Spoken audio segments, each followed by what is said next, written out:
श्री गुरु पूर्णिमा के परम पवित्र अवसर पर माँ शारदा देवी के जीवन के कुछ महत्वपूर्ण वृत्तांत सुनने एवं मनन करने जा रहे हैं। भगवान श्री राम कृष्ण देव की लीला सहधर्मिणी गुरु माता श्री माँ शारदा देवी आज से 168 वर्ष पूर्व सन 1853 में बंगाल के एक छोटे से गांव जरामबाटी में एक अत्यंत सामान्य ग्रामीण परिवार में जन्मी।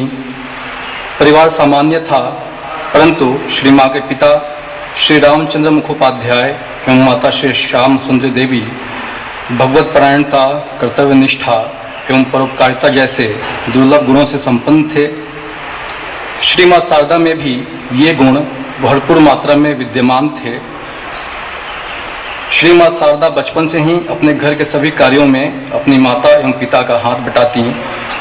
आर्थिक अवस्था अच्छी न होने पर भी दीन दुखियों के दुख देख ये तथा इनका परिवार यथाशक्ति सहायता करते। माँ शारदा अत्यंत सरल थीं, पर इनकी बुद्धि अत्यंत तीक्ष्ण थी। कठिन परिस्थिति में क्या निर्णय लेना है यह इन्हें बहुत कम उम्र से ही आता। सुनसान मैदान में अकेली डाकुओं के बीच घिरने पर भी स्वयं पे कोई आँच आने न देकर इन्होंने अपनी बुद्धिमत्ता का बखूबी परिचय दिया। विश्व विजय स्वामी विवेकानंद जी भी जब कभी असमंजस में होते तो वे श्री माँ शारदा देवी के पास समाधान ढूंढने जाते।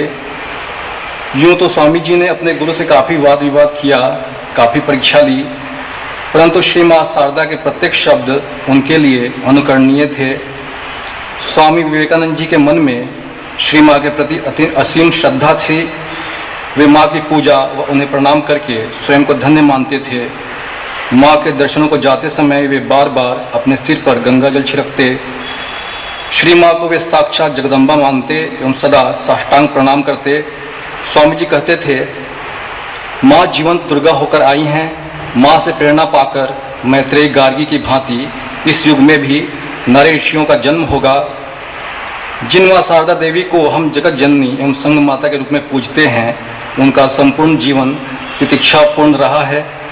समुचित संसाधन का भाव, पारिवारिक समस्या के बीच में भी माँ का कठोर परिश्रम एवं आध्यात्मिक साधना चलता रहता। जब श्री माँ के दिव्य पति श्री रामकृष्ण देव अपने आध्यात्मिक साधना के दौरान असामान्य मनुष्य की तरह व्यवहार करते, तब श्री माँ के आस पड़ोस के लोग श्री माँ को उन्मादी की पत्नी कहकर चिढ़ाते।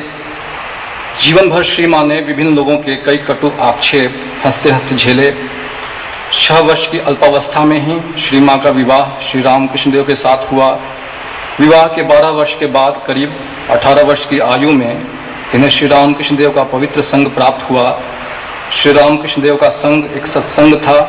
श्री रामकृष्ण देव ने श्री माँ को घर संभालने, व्यवहार कुशलता से लेकर आध्यात्मिकता सबकी शिक्षा दी। श्री रामकृष्ण देव की सेवा, उनके शिष्यों, उनकी भक्त सेवक संतानों के लिए दिन के किसी भी प्रहर भोजन आदि की व्यवस्था, देखरेख इत्यादि श्री माँ दक्षिणेश्वर मंदिर के एक छोटे से कमरे में नौबत खाने में रहते हुए प्रसन्न मन से करती। कहीं कोई शिकायत नहीं। दिन रात कर्म में डूबी माँ कठिन आध्यात्मिक साधना करती। प्रतिदिन 1 लाख जप करती। आस पड़ोस के लोगों को माँ के कठिन कर्म, कठिन साधना की भनक भी नहीं लगती। माँ ठाकुर का दाम्पत्य भी विलक्षण था। एक बार ठाकुर ने माँ से पूछा, क्या तुम मुझे इस संसार में खींचने आई हो? माँ ने बोला, मैं भला क्यों खींचूंगी तुम्हें संसार में?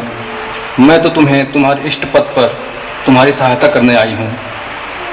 एक बार ऐसे ही ठाकुर के चरण दबाते समय माँ ने भी ठाकुर से प्रश्न किया, आप मुझे किस दृष्टि से देखते हैं? ठाकुर ने उत्तर दिया, जो दक्षिणेश्वर मंदिर में माँ काली हैं, जो मेरी जननी हैं, वही आप हैं। माँ पवित्रता के मूर्त रूप थीं।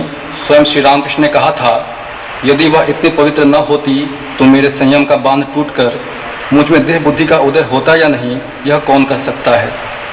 श्री रामकृष्ण देव के साथ एक पवित्र दाम्पत्य जीवन का निर्वाह करते हुए बिना स्वयं के संतान को जने संपूर्ण मनुष्य समस्त प्राणी को संतान मानकर माँ की तरफ प्रेम देकर परम निस्वार्थी, परम सन्यासिनी माँ शारदा ने एक अनुपम आदर्श प्रस्तुत किया है।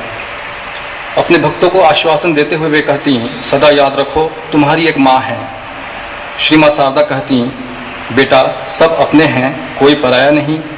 सभी को अपना बनाना सीखो। अगर शांति चाहते हो तो किसी के दोष मत देखो। ये वाक्य अति सामान्य प्रतीत होते हैं, परंतु इन्हें व्यवहार में लाना अत्यंत कठिन है। श्री माँ के हृदय में समस्त जनों के प्रति ममत्व उच्छलित होता रहता। श्री माँ के स्नेह सने मधुर वचनों एवं ज्ञानपूर्ण उपदेशों से दुखग्रस्त एवं संतप्त मनुष्यों के हृदय की कसकती हुई वेदना प्रशमित होती। माँ के विषय में श्री रामकृष्ण ने कहा है, वह शारदा है, सरस्वती है, जगत को ज्ञान देने आई है, पर इस बार वे अपने रूप को ढक कर छिपाकर आई है। वह ज्ञानदायिनी है, महाबुद्धिमती है। वह कोई ऐसी वैसी नहीं है, वह मेरी शक्ति है। श्री रामकृष्ण के लीला संवरण के उपरांत श्री माँ ने ही उनकी आध्यात्मिक संतानों की देखरेख का उत्तरदायित्व ग्रहण किया। लगभग 34 वर्षों तक माँ सभी का मार्गदर्शन व जगत कल्याण के कार्य करती रहीं। स्वयं अनपढ़ होते हुए भी माँ ने कितने ही शिष्यों को सर्वोच्च आध्यात्मिक ज्ञान प्रदान किया। श्री माँ को केंद्र में रखकर विश्वव्यापी श्री रामकृष्ण संघ विकसित हुआ। श्री माँ श्री रामकृष्ण संघ की संघ माता हैं। श्री माँ ने लगभग 1920 में 67 वर्ष की आयु में लीला संवरण किया। माँ ने जो किया वही दूसरों को सिखाया।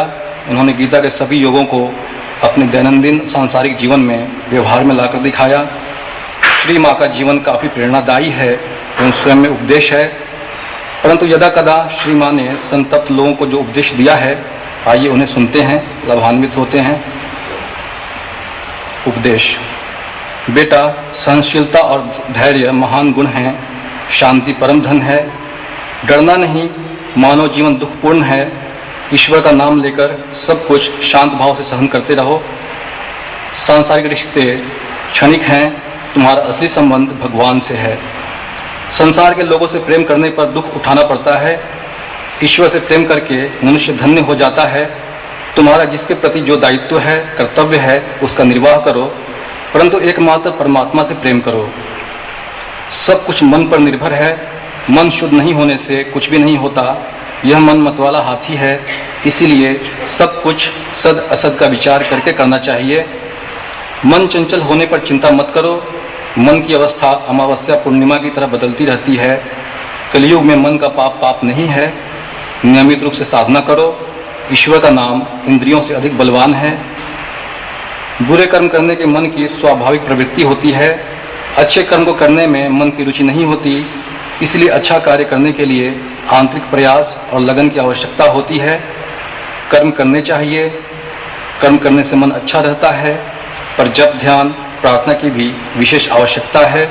कम से कम एक बार सुबह और फिर शाम को जप ध्यान के लिए बैठना चाहिए।